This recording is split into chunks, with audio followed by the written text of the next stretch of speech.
Would you party with your grandma and grandpa subscribe if you grandparents are about having fun? It was a crisp Friday evening when Earl and Pearl decided to surprise their grandson Tyler at college. Pearl had baked a tin of brownies for the trip, while Earl kept reminding her, Pearl, college kids don't eat baked goods. They live off pizza and bad decisions. Pearl just smiled. Then they'll love these. They pulled into the university parking lot just as the sun dipped behind the buildings.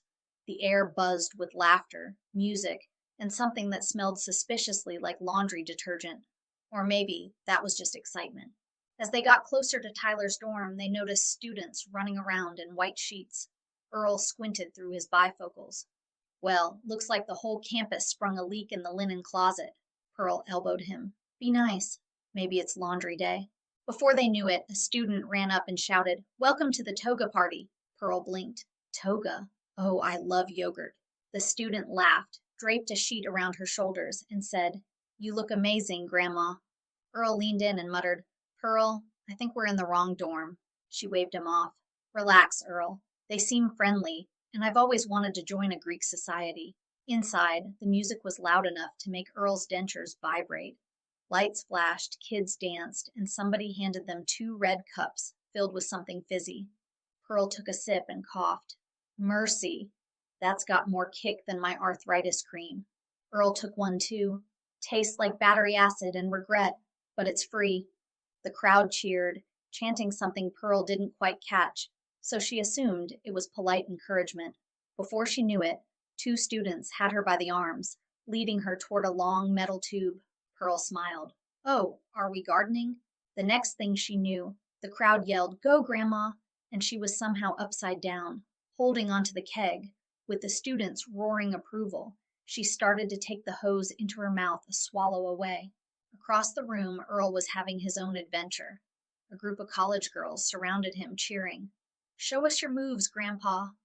Earl puffed out his chest. You're looking at the 1978 Moose Lodge dance champion. He launched into what could only be described as a combination of disco, fishing, and accidental stretching. Phones came out. The crowd went wild.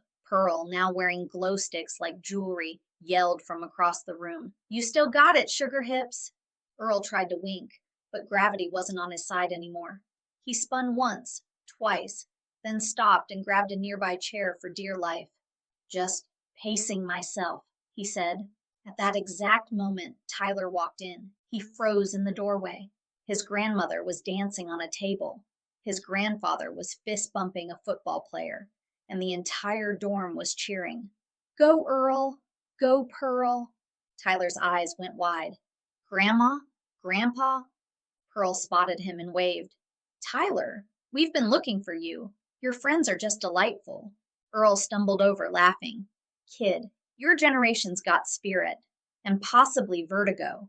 Tyler looked around, half embarrassed, half amazed. You two are trending on campus already. Earl grinned. What can I say? We bring the party. Pearl fixed her hair, beaming. Well, when in Rome, or whatever this Greek yogurt thing is. A few hours later, the music wound down. Earl and Pearl sat on the dorm steps under the night sky, sharing a slice of cold pizza. Pearl sighed.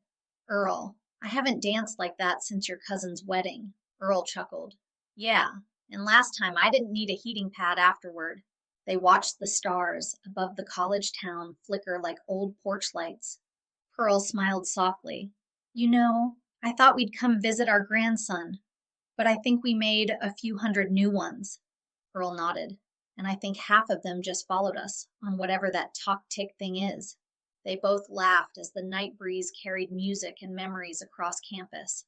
And somewhere inside, their grandson shook his head, grinning to himself. My grandparents, he said, are officially cooler than me. And somewhere down the highway, a trucker was still laughing.